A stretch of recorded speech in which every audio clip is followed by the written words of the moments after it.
Good morning, everybody. This is Joe, and I'm very happy to once again be able to share with everybody the Lotus Sutra review.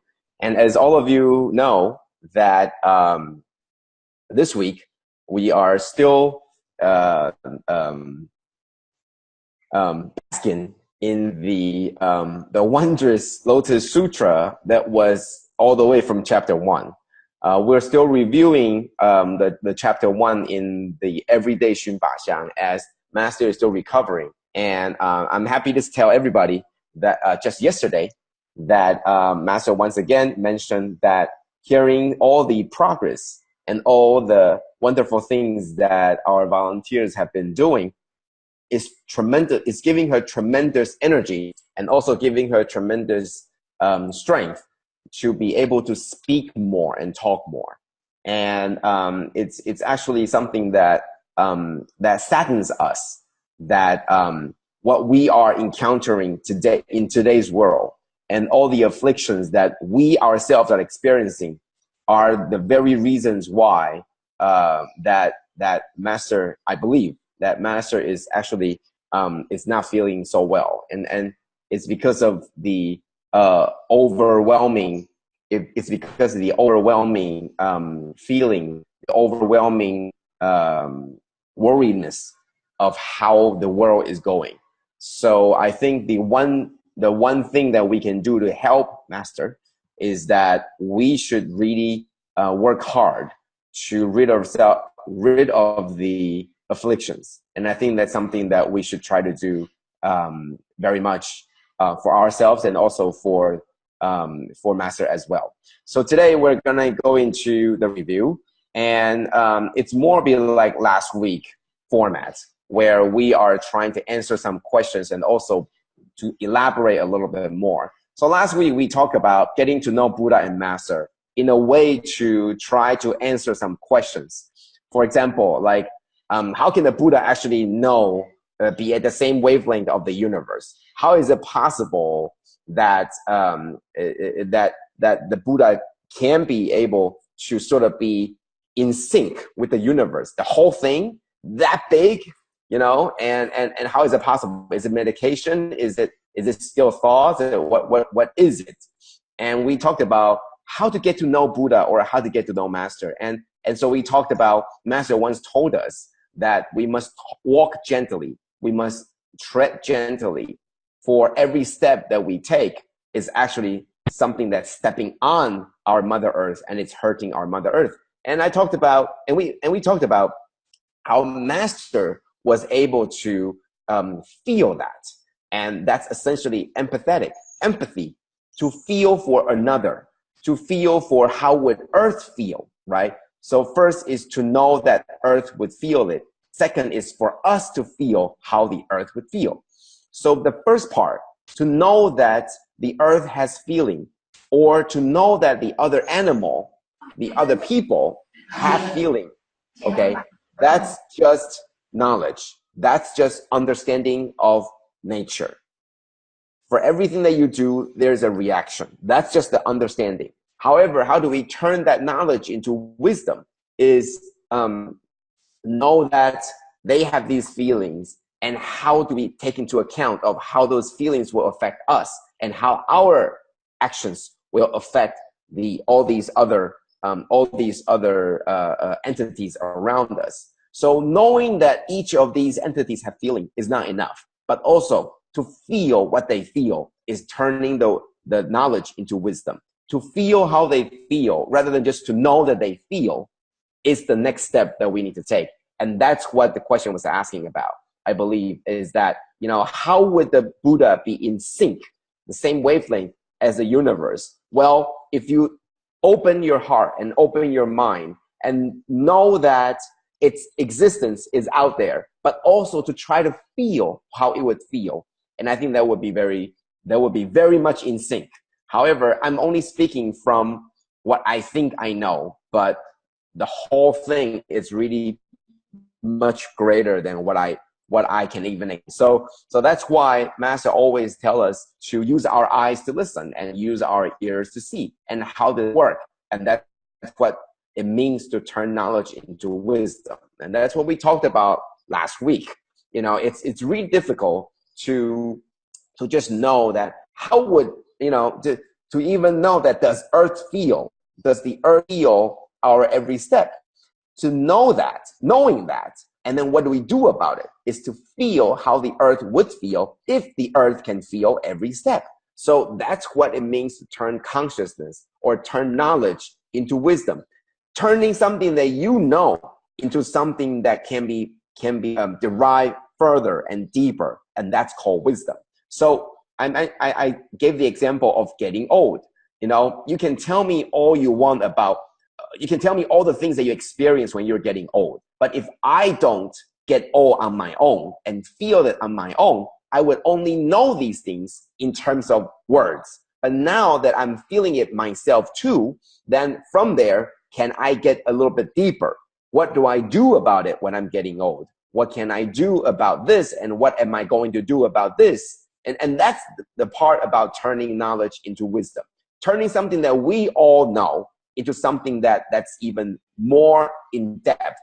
Feel how the people feel, as you feel deeper, and think about what I can do for them. So, and that's why the question came last week. It talks about words, talks about the teachings are beyond words. So is it words or is it not words? Should we believe the words or should we not believe the words? And the idea is, what should we believe? Should we trust what the Buddha said, or to experience the true nature, the Dharma at its core? So what should we do? And the idea is that the idea is that, yes, it's just like getting old, right? You can tell me all the words to describe a particular idea. You can describe the scent of a rose. You can describe it in as many words as you wish, but it will be different when I smell the rose for the very first time.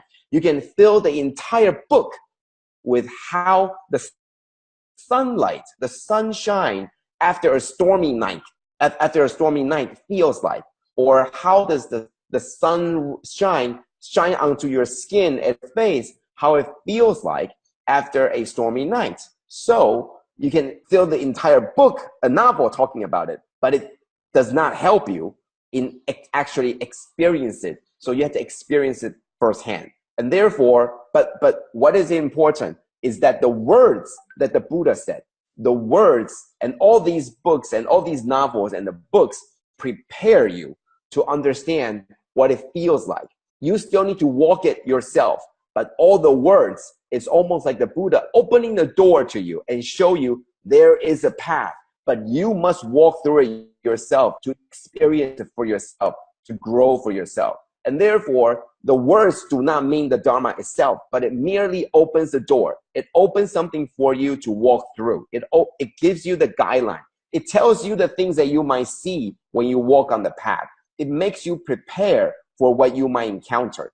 And that's what the words are supposed to do. It's not the only thing. And by all means, that's not the end of all the Dharma. The end of all the Dharma, there's no ending, but it's the path itself for you to be able to walk on it. And that's the most important thing. So once again, it's to turn something that you know, something that you can sort of put it into words. And how do you turn those words into something that you can actually do about, something that's wise, something that has wisdom, something that benefits the world, something that transcends you onto the next level.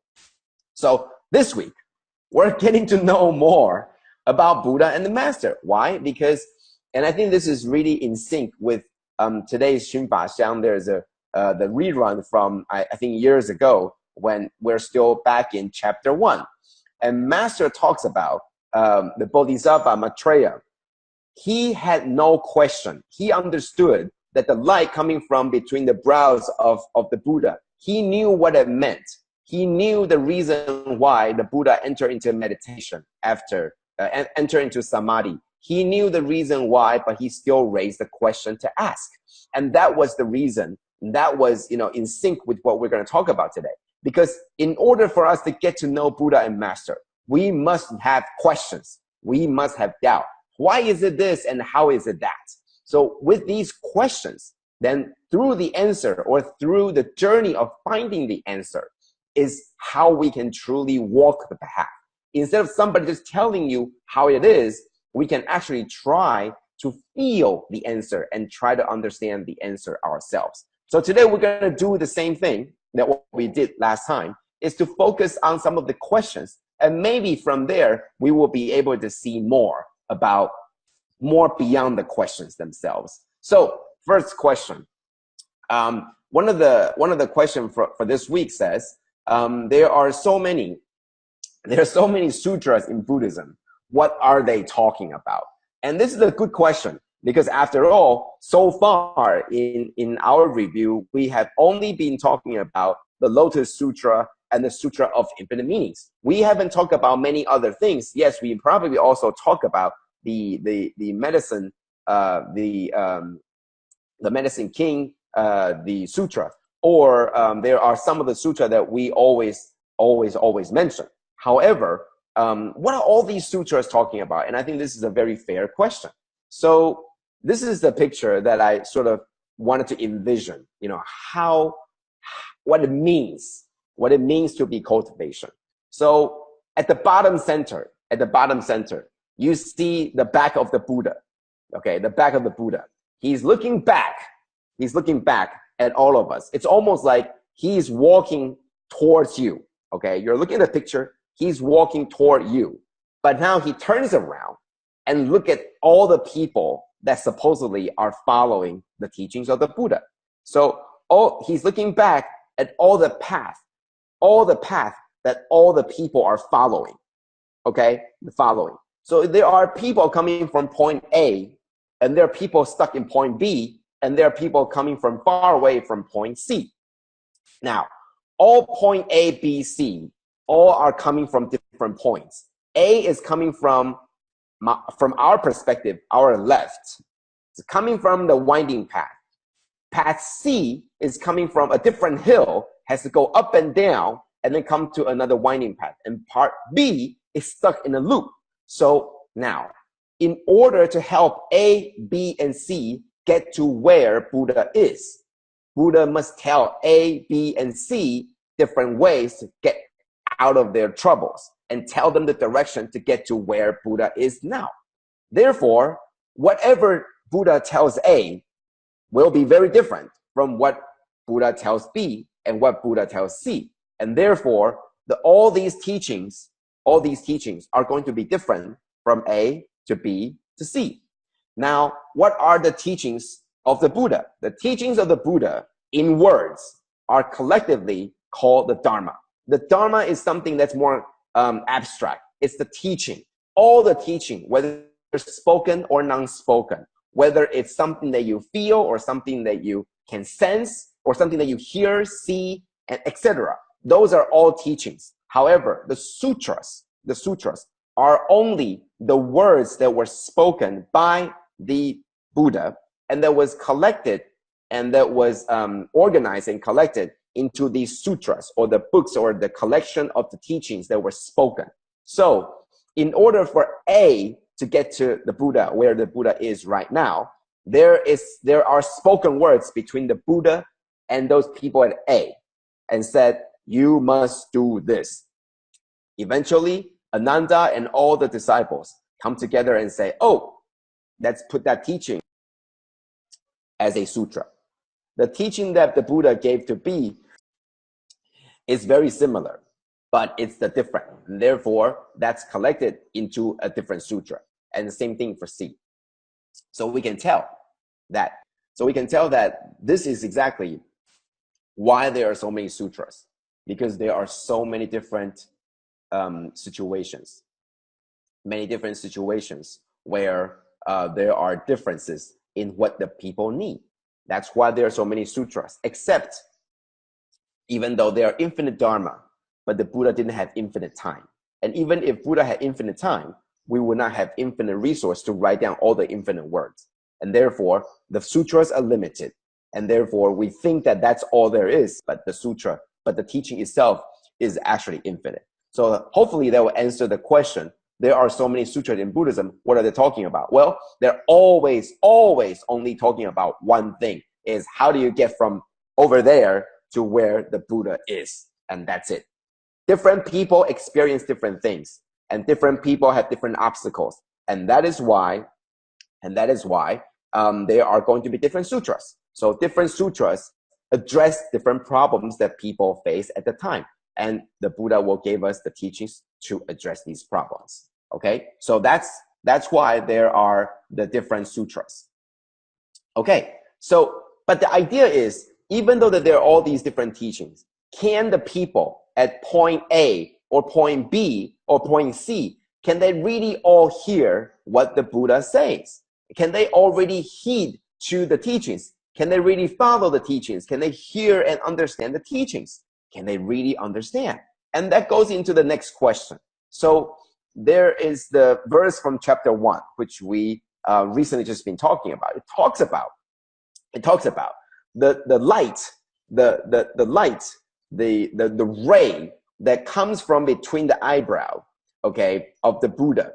It goes to illuminate 18,000 worlds, okay, 18,000 worlds to the east, okay, and reaching far below to the deepest part of the hell, and also the highest part of the heaven, okay? So you can see all the 6 destinies in these lands, okay? So the question is, we heard about all of that, living in all these destinies, seeing the ray of light, giving rise to the joy, and everyone could be able and wondering that all these wonderful things and hear. But can all really come to the Saha world to hear, including those in the hell? Can they already come to hear? Can they come to this world and hear the message? And also, likewise, on the opposite extreme, the heavenly beings are so immersed in enjoyment. Could they really want to come to the, transcend the heavenly enjoyment and then be able to be willing to hear and listen to the Dharma? Okay, so that's what the question is. We can see and read from the sutra that the light ray goes through all these worlds, high above in the heavens and low below in the hell, and trying to reach out to all the worlds, okay? But can they really hear? And are they really willing to listen? Okay, so this is the question. Can all really come to the Saha world to hear, including those from the hell, the deepest part of the hell? And I can only share with you, yes. And how? We see this every day. This is after the earthquake in Mexico. People are gathered around. They have only suffered the greatest earthquake in 30 years. And they have lost everything. They don't know where their food is coming from. No one is coming to help them. The government pretty much gave up on them. So what are they going to do? So rather, they gather there. They are in the deepest part of the hell. They are suffering in ways that they never suffered before. And then Tzu Chi showed up and tell them there is a way. Yes, you are suffering, but there is a way. Trust us. You can do this, transcend. You can do this to help people. This is in Africa. Once again, if there is a hell on earth, that's probably it. Africa. Not because of war, not because of politics. It's just bad. It's just hell, right? It's not because of civil war. It's not because of any other reason. It's just because this continent is just horrible, right? But can they really, are these people that we all know suffer greatly in their livelihood, in their entire life? And there are volunteers who are suffering both in their body, both in their health, and also in their wealth. Can they actually listen to the teachings? Can the ray actually reach to all of them? And the answer is absolutely yes. Because, like in this case, in Mozambique, that's exactly what we are seeing. That these volunteers are exactly hearing the teachings. They are coming, they are staying in Mozambique, but their hearts have already transformed from in hell into the realm where they can listen to the teachings. Once again, this is the orientation. This is the orientation in Africa. you see that the teachings of the master, you see that the teaching from the master is already brought there. It's brought there to this place. And at that moment, all the people sitting in this tent, makeshift tent, listening to the teachings, they are not in hell. They are right now cultivating, practicing the Dharma that was preached by the Buddha. So going back to the question, can they really all come to the Saha world and listen? Can these people in hell come to the world and listen to the Dharma and learn? And the answer is absolutely yes. Okay, so the next question, the heavenly beings, they are so immersed in enjoyment of life. Could they too wish to transcend the realm they are in now? And we talked about this 2 weeks ago. The idea is we must all have faith. The faith in every one of us, including those in heaven and those in hell.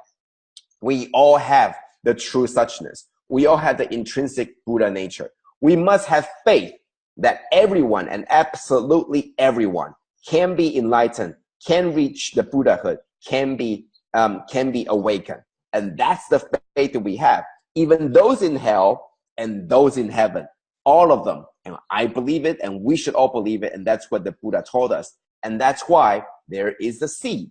We used this picture 2 weeks ago. The same idea is, yes, there is going to be a time when those heavenly beings will eventually get it. And then the sapling will begin to grow. The seed will become a sapling and it will begin to grow. And that's the whole idea about transcend. Transcending what? Transcending time and space. Yes, at this time, in the sutra, at that time is the time when the Buddha's light ray comes out and shines out to all the different worlds. But we are hearing it now.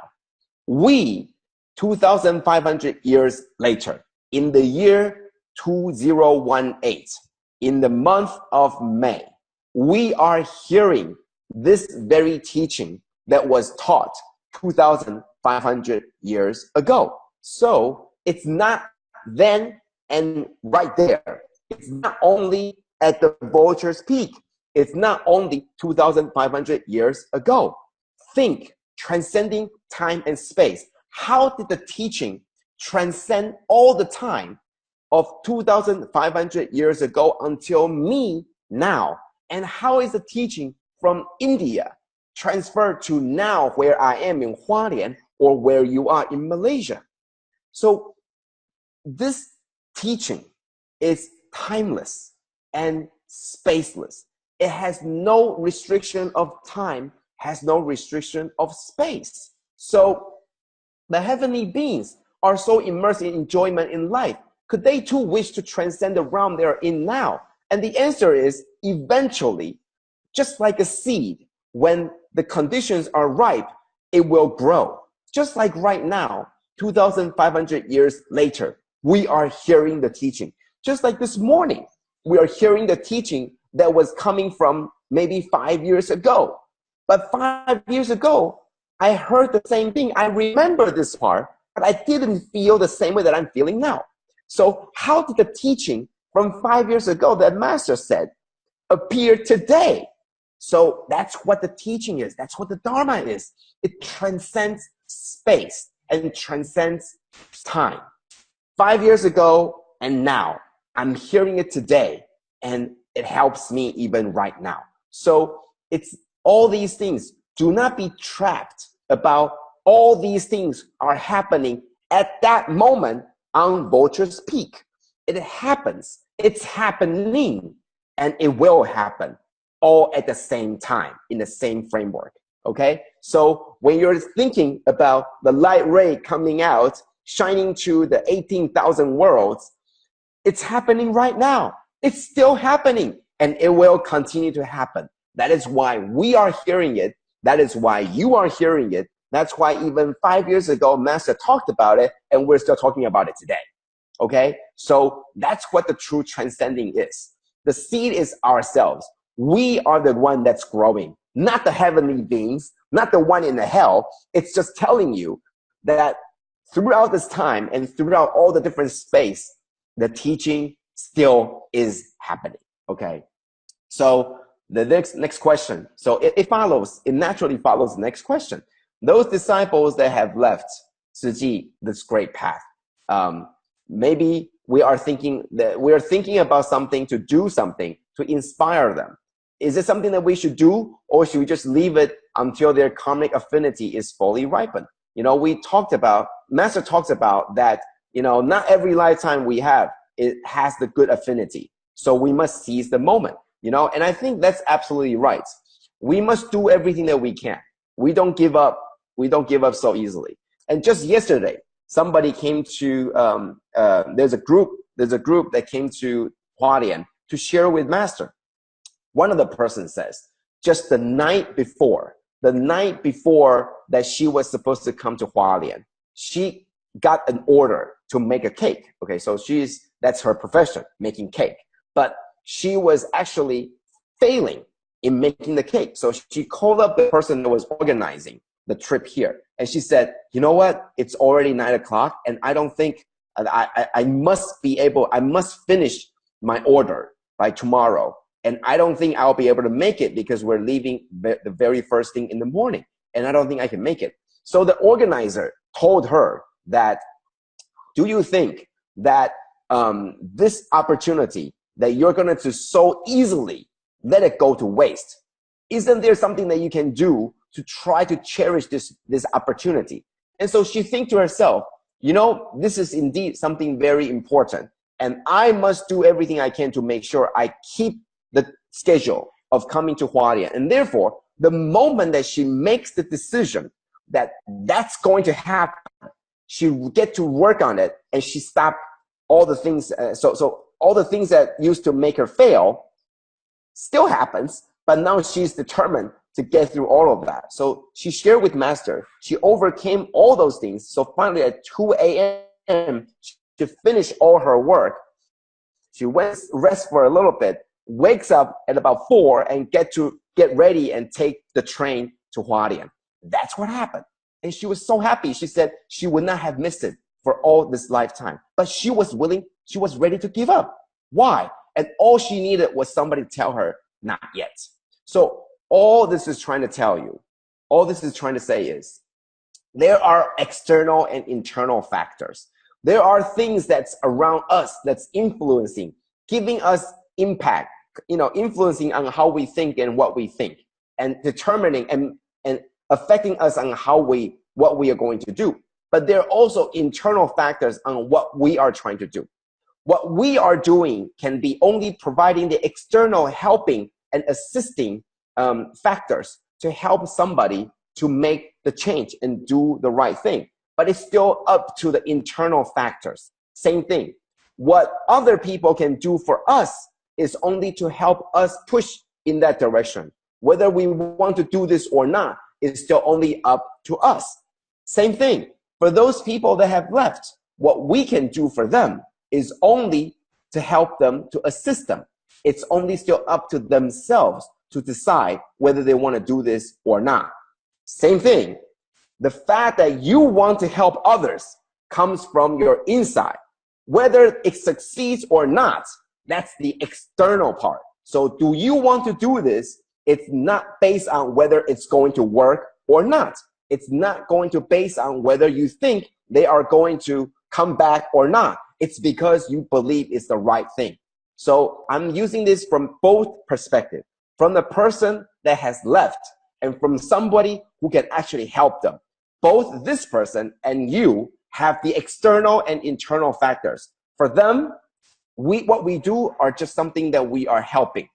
It's still up to them to feel whether they want to do it or not. For you, whether it works or not, that's the external factor. But you coming from internally still need to decide, is this what you need to do? To provide positive feedback, to provide the positive influence so that other people would be willing to go this path. So please, external and internal factors, they are there and influencing each other, but you should be very careful and you should understand what is influencing your idea. So lastly, I want to talk about the very last minute, I want to talk about election time. So many people, and I'm sure the whole world was watching the election in Malaysia, and not just the election in Malaysia, but the whole world is sort of focusing on Asia, right? There are many things happening. There's the North and South Korea, and there's the Malaysian, and there's always, whether you know it or not, but there's always the China and the Taiwan problems. Okay, so whatever it is, okay, it might be Malaysian election, it might be North Korea and South Korea, it might be Taiwan and China. Anyway, it's the same idea. It's all talking about the current geopolitical happening and the updates. So in the recent chat group, there was brought up, and there were people that were reminded that these things, it's best to keep out of the chat group. However, and there are people that start to say that, hey, you know, there are the things that they are doing to help the world prior, help the country prior to the election, right? So there is, how do we understand? How do we better understand the idea of abstain from being involved in politics and demonstration? So when there is a tug of war, so are we going to watch and fight, or are we going to help, or are we going to just sit there and watch, right? So once again, this is the idea. What are we going to do, right? So Master deliberately tells us, let's not be involved in politics. And you are thinking, there is a tug of war going on, right? There is a part of good and part of evil, and they are struggling. And how can Master just be telling us, no, sit on the fences and wait? How does that work? How does this precept work? It goes against everything Master says, right? Master says we do and not talk, right? And now it's time to do, not talk, right? Politics, you know, it's important. It's going to direct a country into ruin or direct a country into prosperity. How can we not do anything, right? Right? So what are we doing? What are we doing? Okay. Let me tell you this. 清净在源头. Purity or clarity at the origin. I want to show you this picture. This is the picture of the Amazon River flowing from the bottom left. Okay, so the high ground is on the upstream, is the bottom left. And upper right is the Atlantic Ocean. It flows from lower left to upper right. That's how it flows. Okay, this is a satellite picture and it flows that way. And so usually for people to use the water, they are usually living downstream, right? Because upstream is sort of high, usually high in the mountain or higher altitude. And usually in the flat ground, that's where people stay. That's where people live and use the water. But the problem is when there is a, you might not be able to see clearly. Yes, you can see. Okay. So when there is a factory somewhere in upstream, or when there is something where, you know, there's a cattle farm somewhere in the upstream and the midstream, for those people in the downstream, okay, because there are things in the upstream that already polluted the water, the river. Even if you're downstream, the water that you take will be polluted. It will be polluted by the factory wastewater, and it will be polluted by all the cattle as well. Even though you know at the source of the mountain, you know at the source of the river, before any of these factory and human waste or cattle waste or all these waste, before all these were factored, at the source, this is very clean. The water is very clean itself. But somehow along the way, this path is already polluted. So you at the downstream, continuing to get the water, you are going to get the polluted water. Even though all the way at the beginning, at the origin, it's clean, it's pure, and it's very clear. this is just like politics. Politics at its origin, just like everything at its origin, it's pure. It's very, very clean. It's also it's something that only has one purpose. It's to organize all these people of different background and collectively show the willingness and well-being to help each other and cooperate. So we as a group can live together and prosper together. That's what the government is supposed to bring all of us together. So at the core, at the origin, this was a good idea. But along the way, there were factories, there were corruptions, there were all these different ideologies that comes in and try to over-influencing each other. So that's just like the factories or the cattle farm along the way in upstream and midstream that's affecting us. So now what we are getting are all polluted water. So now what we're seeing is this river coming from upstream, which was all very good intention and very clear and very clean origin. When we are finally getting it here, it's already very dirty. It's already very polluted. Just like politics, what we're seeing, it's all darkness. It's all corruption. It's all story behind story, cover beyond cover, things that we hate to see.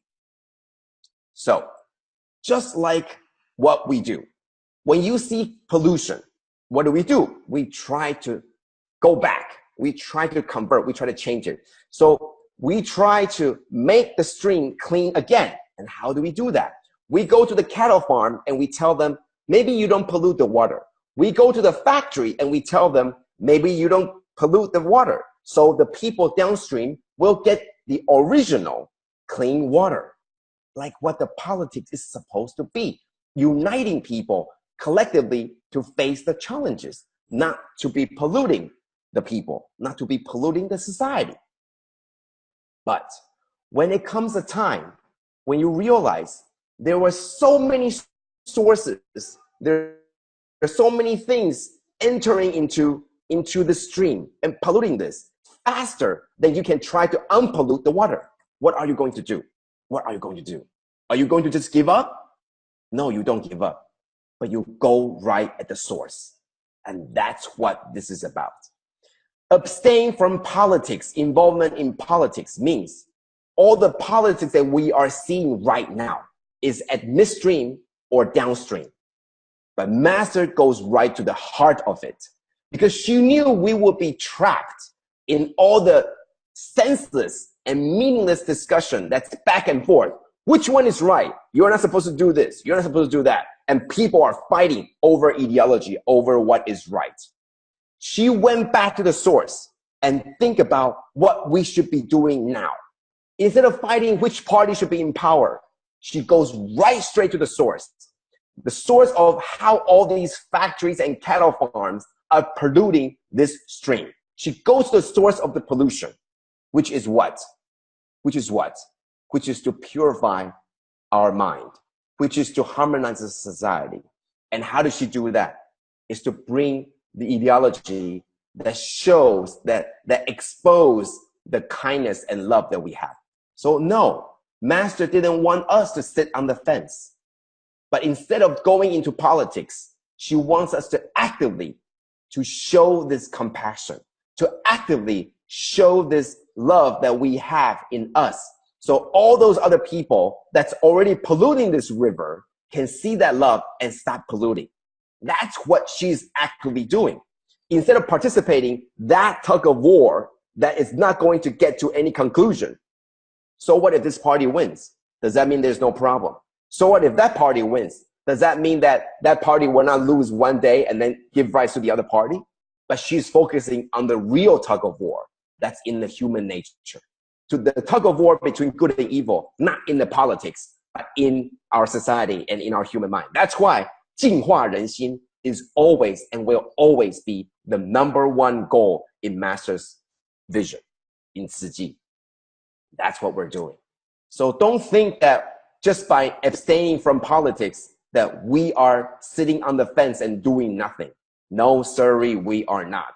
We are doing everything we can So then we can bring out that compassion. So when everybody has that very base foundation, when we raise that foundation higher up, then all these other things will be resolved. Master goes right straight to the source to resolve the problem. So if anybody tells you that Tzu Chi is very non-active in politics, it's true, because we know we're not playing this game, but we're playing the game. We're playing the game to go straight to the core of the problem, and that's our affliction. So let's remove that affliction, and hopefully one day we will be able to, then the problem of politics will be resolved on its own. And that's Master's grand plan. And we are all part of the grand plan. The grand plan is, let's try to purify the minds and hearts of everyone. And eventually everything else will clear on its own. And that's the grand plan. So I hope for those of you that are thinking about involving in politics because that's the best way to go about things, well, if that's what you really feel, then please, always keep Master teaching at heart. I'm not going to stop you. I will tell you that that's not the best way, but if you're going to do it, that's your calling, best wishes to you. But for those of you that are thinking, are we doing nothing and allowing evil to happen? No, we're not. And that is why we're being a volunteer. That is why we're always helping those in need. And we're always sharing these stories with other people so that their compassion can show up. Their compassion can show as well. So that's my sharing for today. I'm sorry to go over time because this politics topic is something that's very heated. And I hope that instead of jumping into something that's heated, instead of that, let's think about the purity at the origin. The origin of the politics, it was clean. It was clear, just like all of us. But what we should be thinking about is we are not doing nothing and sitting on the fences. No, we're not. This was actually, we're doing everything we can to go at the source, to try to stop the problem at the source of it all. So thank you, and that's my sharing for today. And today we're going to have sharing for a couple of centers. So sister, please take over. Thank you. And Brother Joe for such wonderful sharing. We let Sister Irene from Chera share first. Gan En. Hi, good morning, Brother Joe, Shifu, and brothers and sisters. Okay, I'd like to share that recently I, out of affinity, like things happen, and I managed to go back to Hualien. Actually, it has always been my wish, my aspiration. Since I know Tzu Chi that I wish to go back always, and it seems the universe hear me, and as we were planning when to go back, trying to find volunteers when we can go back to abroad, suddenly I received the goons from English group that we have a trip back to abroad in April, and initially, I just planned to stay for 5 days because I tried to actually talk to 2 volunteers to see whether they can extend stay or not. But I thought Jing Yuan is such that the sisters cannot apply leave. So I decided to just stick to the original plan of just 5 days. But what I want to share is, out of me hearing wrongly, there was, I think about 24th of March, I hear wrongly Brother Joe sharing that Master is, actually this is what I hear wrongly. I heard that Master couldn't come out to give Xun Fa Xiang daily. It's only 2 days a week. That saddens me a lot. And when I go back home that day, I feel very, very uncomfortable. And every time I think of it, my tears actually keep coming down from my eyes. And I make the immediate decision, although alone, I decide to extend my stay at abroad. The reason I do it is I just want to be nearer to Master, and going back to our Zhengzi home. So what I want to actually say is we at Tzu Chi, we treasure Master very much. So we must seize the moment. Master is here with us. We must really treasure. We may not be able to go back so often because we are from Malaysia. We can't see Master in person that easily as compared to our Taiwan brothers and sisters. But the least we could do is to be diligent in doing what Master hope for us to do. That Master cares so much about our wisdom life. Master has repeatedly said so that she used up all her energy just to prepare the Dharma teaching to us, because she cares about us, her disciples, wisdom life. So I really hope and appeal here to everyone. The least we could do for Master is to come out every day, if possible, to Master's live Xun Fa Xiang. That's the one way we can to show our gratitude to Master. And if we really can't come out every day, of course we can still turn to Ta'an TV to see the recording on the Jing. And also on this platform, on our Saturday platform, this is where Brother Gan En team will be helping us to summarize Master's teaching for the 1 week and guide us. This is the platform I learned a lot also. So I don't think this platform is just meant for English-speaking group. It originally is, but the way I look at it, if there are volunteers who can't come out daily for whatever reason, the least they can do also is to try to make time for this Saturday session, which is just 1 hour. Come and try. We have here from Chinese group volunteers who find it very useful with the PPT in dual language. So I just hope everybody treasure Master. You know, it is difficult to be born as human body, and it is even more difficult that we can hear Dharma. And right now, here in Tzu Chi, we have a great Master. So my personal opinion is I will seize the moment. I count myself lucky that probably I have some affinity last time, and I managed to meet Master at my later age now, and I wouldn't want to give up any chance, and I'm going to listen every day. And listening from home and listening as compared to listening at center, there is actually difference.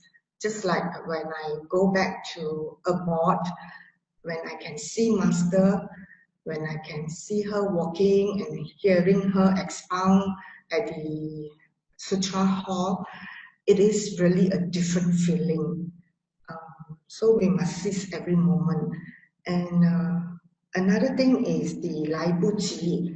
Actually, recently in Chinese New Year, this Chinese New Year, both me and my husband actually fall sick from first day of Chinese New Year. We see doctor until 15th of Chinese New Year.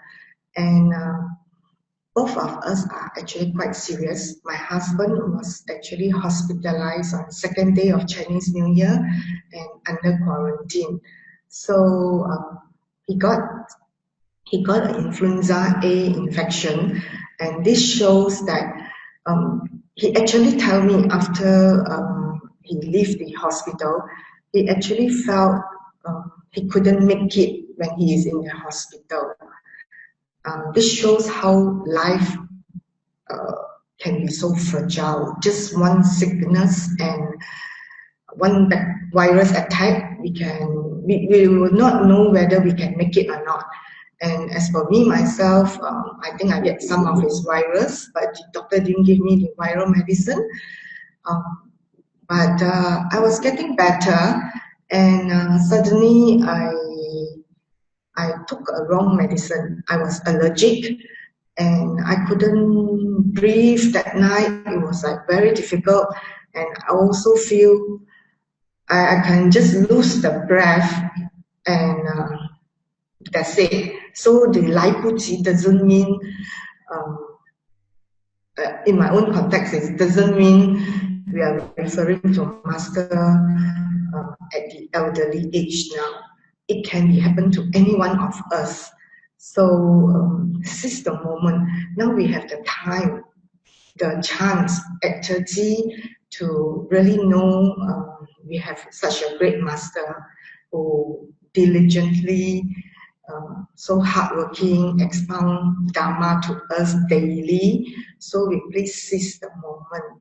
And like right now, we cannot take things for granted. These few days, Master also couldn't come out to give us live session, but watching the recorded WAD is equally good. I also vow that I will come to hear the sharing of the recorded WAD until Master come out and share with us her live session again. So Master, please take care of yourself. I wish you 法体安康，长住世界，法轮常转。Master, we are waiting for you. We are waiting for you, Master. Your disciples are waiting for you. Thank you. That's all my sharing.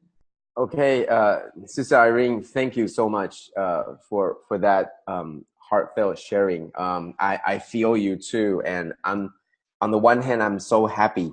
I'm so happy that you are able to.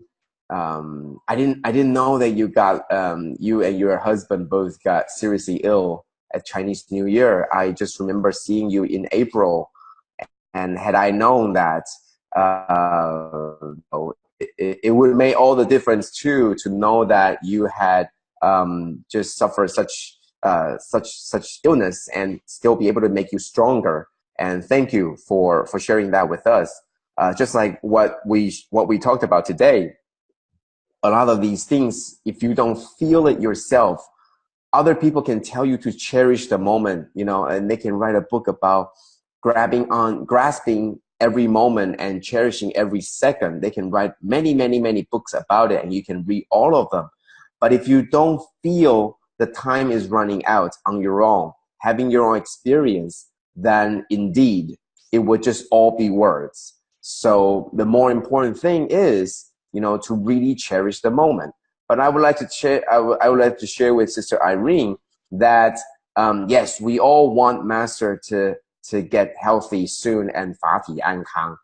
And I think we all definitely agree with that. And then you said that Master, your disciples are waiting for you. And here I am. I'll be telling you, well, let's not wait, because it's Master that's waiting for us. The fact that she can't preach right now or give the morning talk right now doesn't mean that we are waiting for her. In fact, it is right now that we need to show what we are doing, and also to show the things that we are working on. Okay, so it's not that we are waiting for Master. This is the time that we need to do to play catch up.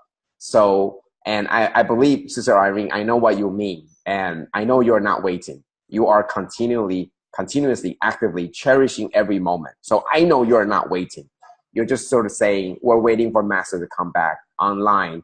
But in fact, we are not holding on. We are not halting our steps. We are continuing to go forward and learning, and also cultivating, and also transcending the things that we have to learn. So once again, thank you, Sister Irene. Thank you for being with us on this journey, and thank you for always being part of us and giving such an uplift story about how you can feel that the time is running out. And thank you for giving us that story. Thank you, Sister Irene. So today, Gan En, Brother Joe, Sister Irene, Brother Yong, for lots of heartfelt and wisdom sharing. Thank you, Pusas, for your presence today. Hope that each of us could sustain the Dharma joy and take in another piece of masters and fall in love to our life. Let us please make 3 vows to the Buddha and Master Cheng Yen as we depart to apply these teachings in our daily lives. Let us pay our respects to our teachers of life, universal truth. First vow. Second vow. Third vow. Gan En, everyone, and hope to see all of you tomorrow, next Saturday. Gan En. And let's continue our daily 寻法香。加油！加油！加油！ okay, bye bye. See you all next week. Bye bye.